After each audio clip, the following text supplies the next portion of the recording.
어버이 날을 맞이해서 모세의 어머니가 누구죠? 네, 앞에 정답이 다 나와 있죠. 에스더가 아마 부모님을 생각하면서 이 찬양을 하나님 앞에 바치지 않았을까 생각을 합니다. 고마움과 감사한 마음을 담아서 이 찬양하려고 서울에서 여기까지 내려왔습니다. 고마운 마음을 담아서 우리 한번 감사의 박수하시겠습니다.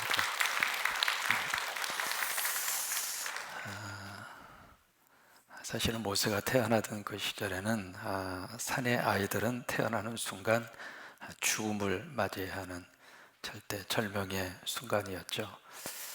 근데 얘가 태어나서 보니까 이 엄마 보기에 너무 잘생겼습니다. 여러분, 어느 부모든지 자식을 보면 예뻐요, 미워요? 고슴도치도 자기 자식은 너무 끔찍이 사랑합니다. 거기에 잘생겼다고 하는 것은 유형적으로 잘생겼다 그런 뜻이 아니라 거기 이제 영어로 말하면 굿이라고 하는 말인데 히브리 말로 토부라고 하는 뜻입니다. 토부. 이 단어가 어디서 나오느냐면 하나님께서 세상을 창조하시고 보시기에 좋았더라, 그때 나오는 단어가 이 토부입니다. 그러니까 모세의 어머니 요게벳은 모세를 볼 때 하나님의 눈으로 자식을 본 거예요. 내가 낳았지만 이 자식은 내 것이 아니라 하나님의 것이다. 그 마음으로 보니까 너무 잘생긴 거예요. 여러분이 자녀들 보면 모두가 다 잘생겼습니다. 그래서 이 아이를 차마 나일강에다가 집어던지고 싶은 그런 마음이 어느 부모든지 마찬가지죠. 그래서 석 달 동안 숨기다가 도저히 어떻게 할 수 없어서 갈대 상자를 만들고 또 역청을 칠하고 방수 처리를 한 거죠. 그래서 나일강에다 띄웁니다. 띄우는데 사실 그때에 여기 마지막 가사에 어떤 마음일까? 사실은 그 아이를 사실은 죽음으로 내모는 거잖아요. 살기 위해서 태어났는데, 그리고 하나님의 시각으로 봤을 때 너무 이 아이가 너무 아름답고 귀엽고 잘생겼는데 현실적인 벽이 이 아이를 키울 수가 없어서 갈대 상자에 해서 이 아이의 운명을 지금 누구에게 맡깁니까? 참 그 말 쉽게 나올 수 있는 말이 아니죠. 그때의 그 요게벳의 심정이 어떤 의미에서 오늘 우리 자녀들을 기르고 있는 부모님들의 심정일 것 같아요. 살아보니까 사실 이 세상의 삶을 산다고 하는 것이 그렇게 만만치는 않잖아요. 공부 잘하면 잘하는 대로, 못하면 못하는 대로, 좋은 대학 나왔으면 나온 대로, 그 대학에 말고 다른 대학을 나오면 나온 대로, 이게요, 이 세상의 모든 이 환경 자체가 사실은 우리의 계획과 생각대로 되는 게 많아요, 안 되는 게 더 많아요. 삶의 과정을 쭉 이렇게 반출을 하면서 좋았던 기억이 많이 남아요? 아니면 참 마음 아프고 참 그때 힘들었는데, 그때 고생스러웠는데 그 추억이 많아요? 어느 쪽이 더 많아요? 그래서 요게벳은 이 모세를 그렇게 갈대 상자에다가 띄워서 그렇게 보냈는데 거기까지밖에 부모가 할 수 있는 일이 없어요. 갈대로 상자를 만들고 역청을 팍 칠하고 정성으로 칠했겠죠. 왜냐하면 물속에다 띄워야 되는데 이게 물이 들어와서 이게 완전히 가라앉아 버리면 끝나는 거잖아요. 그러니까 부모로서 할 수 있는 최선을 다한 거예요. 지금 여러분들이 자식을 위해서 그렇게 최선을 다하셨어요. 여러분, 내 딴에는 최선을 다하는 거예요. 그 이상은 어떻게 더 합니까? 그 정도 했으면 됐죠. 여러분, 부모 노릇 참 잘하신 거예요. 아멘 좀 해주세요. 그 어려운 시기에 우리 자녀들 그만큼 키워주셨으면 잘 키워주신 거죠. 그래서 이 요게벳도 마찬가지죠. 자기 간단하게 3개월짜리, 이제 100일 지난 거잖아요. 그 3개월짜리 그 아이를 정성을 다해서 마지막으로 그에게 어떤 의미에서 마지막 볼 수 있는 그 순간이잖아요. 그렇게 해서 그를 딱 해서 나일강에다가 띄웁니다. 띄우면서 이 모세 어머니 요게벳, 참 신기한 것은 아버지 이름은 안 나옵니다.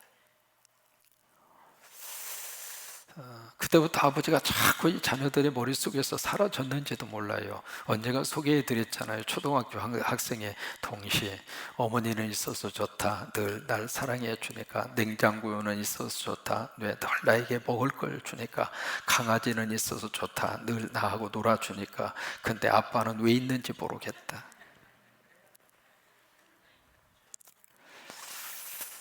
그렇게 해서 이제 띄어보내면서 그 가사 속에 참 그 요게벳의 마음이 그대로 담겨져 있습니다. 너의 참 주인, 너의 참 부모. 그러니까 우리가 부모의 역할을 하고 있습니다만은, 우리가 정말 부모의 역할은 사실은 어느 정도까지밖에 못하잖아요. 그 이상은 부모 노릇을 하고 싶어도 못해요. 이게 품 안의 자식이라고 어느 정도 어렸을 때, 그때는 말라 하면 듣기도 하고, 그리고 조금 꾸중하면 그래도 듣는 척이라도 하고, 이게 나이가 들어가면서 자꾸 그때부터는 머리가 굵어져서 막 대들고 그러잖아요. 어떻게 이게 모를 수도 없습니다. 지금 아이들은요, 우리가 알고 있는 지식보다도 훨씬 더 많은 지식을 머릿속에다가 담고 있습니다. 그래서 이 부모님들의 말씀을 잘 듣지를 않아요. 우리 세대만 하더라도 부모님들이 주시는 정보가 굉장히 고급 정보였습니다. 그래서 부모님들의 말씀에 자꾸 귀를 기울일 수가 있었고, 왜? 새로운 정보를 얻을 수 있는 채널이 그렇게 많지가 않았어요. 근데 지금 우리 아이들은 핸드폰 속에 모든 게 다 들어 있습니다. 무슨 말 하면 그 자리에서 바로 팩트체크 들어갑니다. 그러니까 훨씬 더 많은 정보를 머릿속에 가지고 있잖아요. 그렇게 해서 이제 너의 참 부모, 너의 참 주인. 그게 어떤 의미에서 모세의 어머니의 마지막 신앙의 고백이죠. 그렇게 해서 이제 딱 띄웠는데, 결국 모세의 참 부모가 되시고 참 주인 되시는 하나님이 모세의 생명을 책임져 주셨어요. 그래서 결국 위대한 민족의 지도자 모세가 그렇게 나왔잖아요. 그러니까 어머니는 모세를 이 나일강으로부터 건져냄을 받을 수 있는 원인 제공을 어머니가 한 겁니다. 근데 그 자식이 결국 이스라엘 백성들을 주위에서 건져내는 위대한 하나님의 일꾼으로 하나님이 모세를 들어 쓰셨습니다. 부모된 우리들이 자식들을, 우리가 할 수 있는 일이 바로 거기까지입니다. 어쨌든 이 세상에서 하나님의 자녀로 자꾸 맡겨드려요. 우리 자녀들의 참 주인이 되시고 참 부모가 되시는 하나님께, 오늘도 이 저녁에 하나님께 맡기는 거예요. 나이가 들어서 가정을 이룩하고 나름대로 살고 있는 자식들이지만 그래도 하나님께 더 부탁하는 거예요. 하나님, 오늘 이 저녁에도 우리 손주들도 하나님에게 자꾸 부탁하고 자꾸 부탁해 드리는 거예요.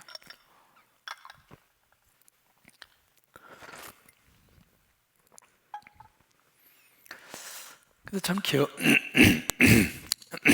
기억을 해보면 우리 어머님들의 그 축복 기도가 우리 자녀들에게 큰 복이 됐습니다. 참 우리 어렸을 때는 왜 그래도 코가 그렇게 많이 나왔어요? 다 기억나시잖아요. 그럴 때마다 어머니가 막 쫓아와서 했던 삼천리의 모든 엄마들의 공통적인 용어 하나, 뭐예요? 그래서 우리나라가 지금 흥하고 있는 거예요.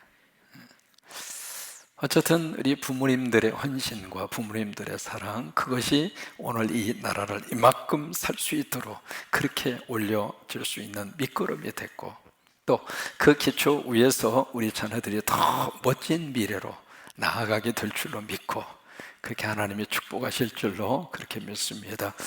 우리가 십계명을 보면 우리가 첫째에서 넷째, 다섯째에서 10개로 나누어지잖아요. 첫 번째에서 네 번째까지는 하나님과의 관계잖아요. 하나님과의 관계 속에서 주신 계명이고요. 다섯 번째부터 10번째까지는 바로 사람과의 관계 속에서 주신 계명이죠. 근데 이 하나님과 사람과의 관계의 가장 첫 출발이 어디냐면 5계명이잖아요. 그러니까 이 5계명은요, 하나님과 사람 됨의 브릿지입니다. 다리 역할을 하는 거예요. 그러니까 이 5계명은 위로는 하나님, 밑으로는 인간, 그 사이를 연결하고 있는 것이 5계명입니다. 근데 오계명에 내 부모를 공경하라, 그 말씀이 오계명이잖아요. 그러니까 이 부모의 공경은 위로는 하나님, 그리고 옆으로는 인간과의 관계 속에서 이루어지는 계명이에요. 그래서 우리가 하나님도, 하나님을 뭐라고 우리에게 소개를 해주고 있느냐, 하나님 아버지라고 그러는 거예요. 근데 하나님 아버지라고 하는 이 단어 속에는 하나님 어머니라고 하는 단어가 함께 포함이 되어 있는 겁니다. 그러니까 하나님의 모성애적인 모습, 하나님의 부성애적인 모습을 함께 아울러서 하나님을 아버지라, 아바라, 그렇게 우리에게 소개를 해주고 있는 거거든요. 그러니까 하나님 아버지 됨, 그리고 이 내 부모를 공경하라, 이게 육신의 부모, 육신의 아버지와 엄마잖아요. 그러니까 이 오계명이 위로는 하나님, 그리고 수평적으로는 사람과의 관계 속에서의 연결 계명입니다. 그래서 이 계명이 참 귀한 거예요. 이 계명이 땅의 모든 기초의 출발입니다. 이 가정의 기초의 가장 중요한 기초가 바로 오계명입니다. 이 계명이 무너지면 사유의 기초는 뿌리째 흔들립니다. 근데 참 놀라운 것은 사회학자들이 한국 사회를 보면서 한국 사회의 독특한 사회적인 구조 중에 하나가 한국의 가족 시스템이에요. 우리는 굉장히 이게 친족 중심이에요. 그래서 과거로부터 굉장히 시족 중심으로 많이 구성이 되어 있었고, 그리고 저도 어렸을 때 집성촌이었습니다. 거의 대부분 다 차시들만 모여져서 그렇게 살고 있었는데, 그러다 보니까 저 위부터 아래까지 모두가 다 삼촌, 아저씨, 오촌 전부 다 연결되는 거예요.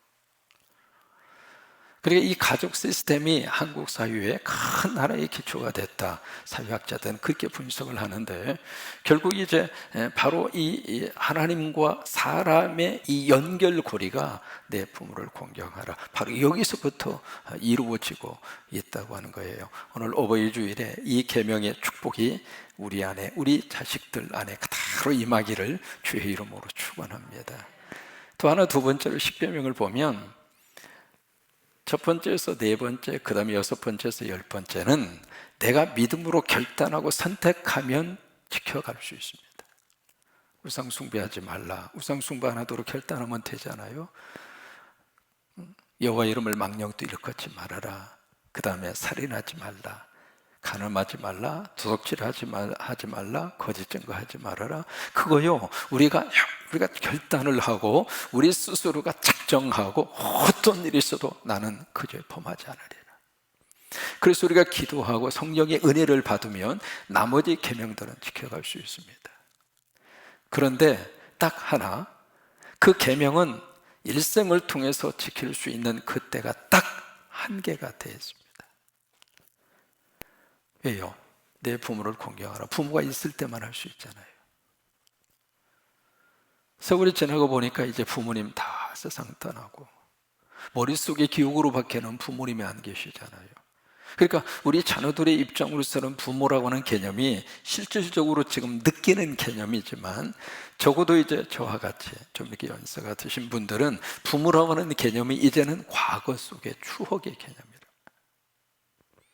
그러니까 이 다섯 번째 계명은 육신적인 부모, 물론 영적인 부모가 있습니다. 교회 안에서 만나는 어르신네들이 다 우리의 부모가 되겠죠. 영적으로 만나는 새로운 가족 관계 속에서의 부모님을 우리가 만날 수 있습니다만은, 피지컬리 우리가 육체적으로 우리가 생각하는 부모의 개념은 사실은 딱 한계가 있습니다. 부모님이 생존해 계실 때, 그때에만 우리가 이 계명을 순종을 할 수가 있습니다. 그래서 이게 제5계명에 내 부모를 공경하라, 거기 보시면 아무런 조건이 없습니다. 그냥 내 부모예요. 왜 내 부모를 공경하라고 그랬을까? 이 공경이라고 하는 단어 속에 세 가지의 의미가 담겨 있습니다. 첫째는 영어로 말하면 honor라고 하는 의미가 있거든요. 영어에 your honor라고 하는 그런 표현을 쓰면 무슨 말로 번역을 하느냐면 각하라고 하는 뜻입니다. 각하. 한국에서는 대통령에게 붙이는稱호잖아요. 여러분들의 부모님은 여러분의 각하예요. 좀 고개 좀 끄덕여 주세요. 다른 사람이 나의 각하가 아니라 내 부모가 나의 각하라고 말해요.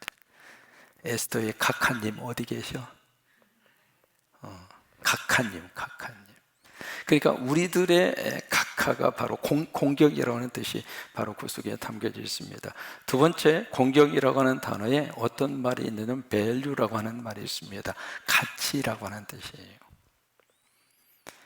여러분, 부모의 가치를 무엇으로 우리가 평가할 수 있을까? 일반적으로 부모님의 어떤 지식의 유무, 재산의 유무, 그게 가치의 척도가 아닙니다. 그냥 부모라고 하는 그 자리가 우리의 가치가 되는 거예요. 왜 그럴까요? 여러분, 부모님이 계시지 않았으면 내가 존재할 수 있어요? 존재할 수 없죠. 그 다음에 세 번째, 이 공경이라고 하는 말은 무슨 말이냐면 영어로 reward라고 하는 말인데, 이 말은 보상이라고 하는 뜻이에요. 보상. 그래서 내 부모를 공경하라, 그 말은 보상하라, 그 말이에요. 어떻게 우리가 부모에게 보상할 수 있을까? 말로 아빠 사랑해요, 엄마 사랑해요, 그 보상이에요. 그리고 부모님이 생전에 계신다면 용돈 드리고, 금 중에 최고로 좋은 금은 현금이에요. 그러니까 이것저것 뭘 사드릴까 고민할 필요 없습니다. 그냥 돈 드려버리면 돼. 그러니까 그게 보상이에요. 보상. 그 다음에 내가 어떻게 리워드 보상할 수 있을까? 예수 잘 믿는 게 최고로 보상하는 거예요. 그게 왜냐하면 그것은 땅에서도 보상하지만 천국까지 연결이 되는 보상입니다. 왜? 천국에서도 만날 수 있으니까. 그러니까 땅에서만 만나는 부모와 자식의 관계가 아니라 예수님 안에 있으면 천국까지 가는 거예요. 그래서 효도 중에 최고의 효도는 예수 그리스도 안에 있는 것이 최고의 효도예요. 그래서 내 부모를 공경하라. 근데 공경은 안 하고 뭐예요? 공경만 자꾸 하려고 그래요. 공경. 어느 부모님이 마지막 돌아가시기 전에 숨을 팍 가쁜 숨을 내쉬면서 아들 셋이 있는데 아들 셋을 그렇게 불렀습니다. 내가 죽어들라. 내 재산 다 처분해서 큰애 너 10% 가져. 그러니까 둘째가 저는요, 그러니까 너도 10% 가져. 막내가 주는요, 너도 10% 가져. 그러니까 이 세 아들들이 갑자기 그 아버지 그럼 70%는 어떡할 거예요? 마지막 돌아가시는데 온통 자식들이 그 생각밖에 안 하는 거예요. 그래? 아버님 조금 머뭇거리시더니 그 70%는 계복동 3-1의 군산 성광교회에다가 헌금을 해라. 그렇게 하고 이제 아버님이 막 돌아가시기 직전에, 그러니까 막내가 막 대성통곡을 하면서 아버지 그 70%를 다 그 교회에 갖다 바치려고 그래요. 나는 10%밖에 안 주고요. 그러면서 그냥 막내가 막 그러면서 때를 쓰는 거예요. 둘째가 있다가 둘째도 그냥 성깔 하는 친구인데, 아이 아버지 이럴 수는 없죠. 어떻게 우리한테는 쭈꾸미만큼 주고 그렇게 갖다가 교회에다 그렇게 하실 수 있는데 마지막까지 이렇게 우리 속을 뒤집어 놓고 가셔야 되겠느냐고. 무슨 놈의 자식이 돌아가신 아버님 앞에서 할 말입니까? 그러니까 이 형도 한마디 합니다. 아이 장남인데, 그래도 내가 이 가정의 대들보인데. 무슨 대들보요? 그런데 똑같이 나 10%밖에 주지 않느냐고. 그래서 박세 아들이 똑같이 이 마지막 아버지 돌아가시기 직전이든 막 아버지를 막 공격하는 거예요. 그러니까 아버지가 가만히 있다가 막 가쁜 호흡을 내쉬면서 한마디 합니다. 야, 그러면 나 안 죽을란다. 그러니까 그 옆에 있던 큰 며느리가 한마디 합니다. 아이고 아버님 빨리 가세요.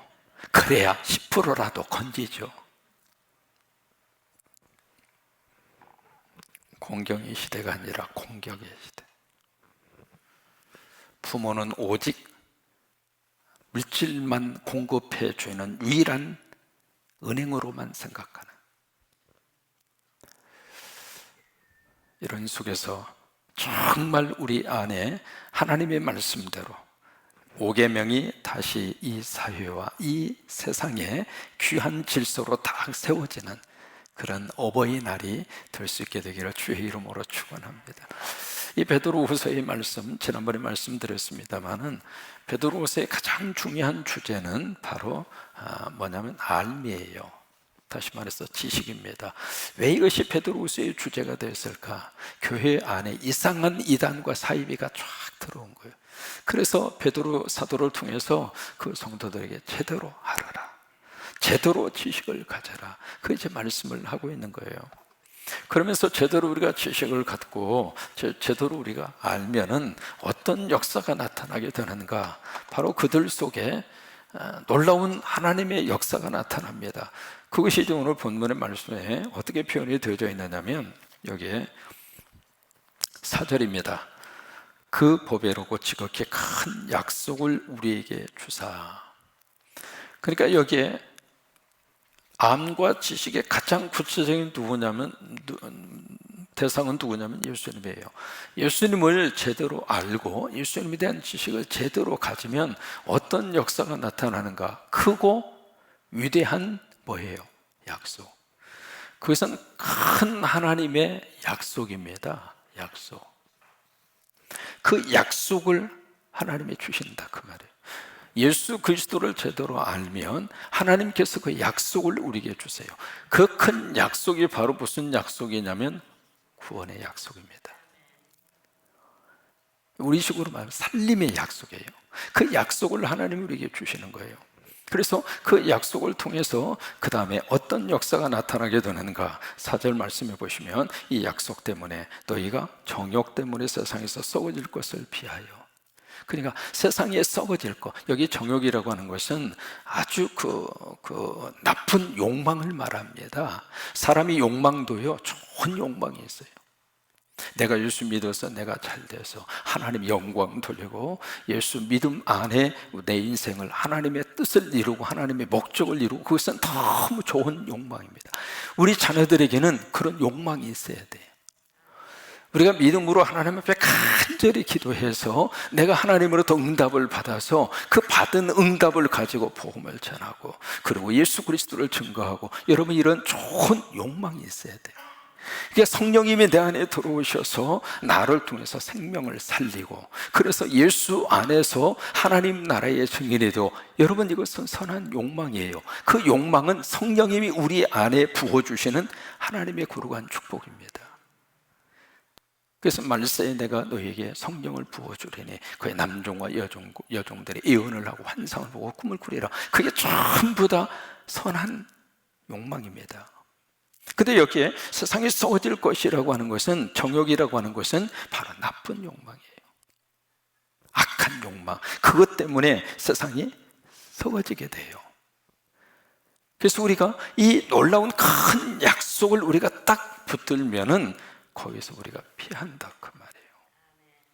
그래서 두 번째로 어떤 역사가 나타나게 되는가? 신성한 성품에 참여하게 된다. 여기에 신성한 성품이라고 하는 것은 거룩한 성품이에요. 이 거룩한 성품이 바로 무엇을 의미하느냐면 하나님을 의미합니다. 하나님. 그러니까 거룩한 성품에 참여한다 그거예요. 하나님의 속성 속에 우리가 참여를 하게 돼요. 여러분 이것은 구원 안에서 주시는 하나님의 놀라운 하나님의 축복입니다. 예수 믿으면 하나님이 내 안에 들어오신다. 여러분 이것이 놀라운 신비예요. 창조주 하나님이 어떻게 피조물인 우리에게 들어올 수가 있어요? 근데 이게 예수 그리스도를 진실로 알고 나니까 그 예수님 때문에 우리 안에 구원의 큰 약속을 하나님이 주셨고, 그 큰 약속을 딱 붙으니까 세상이 별거 아니라 이 말이에요. 여러분 천국을 보고 온 사람은 이 세상에 미련이 없습니다. 너무 좋은 천국을 딱 보고 경험하고 나니까 이 세상에 대해서는 시시하게 보이더라 그 말이에요. 그러니까 세상에 썩어질 정욕을 피한다 그 말이에요. 그리고 어디에 참여하는가? 거룩한 성품에 참여합니다. 하나님의 거룩한 속성 속으로 자꾸 들어가는 거예요. 그렇게 해서 몇 가지가 나타나는가? 8가지가 나타납니다. 우리 예수님이 8가지 복이 있는 것처럼 이 베드로후서는 8가지 복을 우리에게 말씀을 하십니다. 8가지 복을 이야기하는데 첫 번째 복의 출발이 바로 뭐냐면 믿음이에요. 믿음. 그래서 믿음이라고 하는 복, 그 위에 덕을, 그 다음에 지식을, 절제를, 그 다음에 오래 참음을, 그 다음에 가장 마지막에 형제 우애를, 그 다음에 사랑을, 그런 식으로 해서 8가지가 쭉 나열이 되어져 있습니다. 이게요, 우리 예수 믿음 안에서 주시는 하나님의 귀한 축복의 출발이 바로 뭐냐면 믿음의 복이에요. 여러분, 우리 부모님들에게 믿음의 복이 충만히 임재하기를 바라고 그 복이 우리 후손까지 이어지도록. 그래서 효도 가운데 최고의 효도가 예수 믿는 거라 이 말이에요. 그래서 내 믿음의 역사가 내대로 끝나지 않고 그 믿음의 역사가 우리 자식 때까지. 그래서 그 자식은 부모님의 믿음을 딱 받아서, 그게 이 어버이 주일에, 이 어버이날에 정말 아버지 어머니에게 마음을 다해서 공경해 드릴 수 있는 그 비결이 바로 믿음을 이어가는 거예요. 그런 믿음의 복이 우리 모든 자녀 성도를 위해 이어질 수 있게 되기를 주의 이름으로 축원합니다.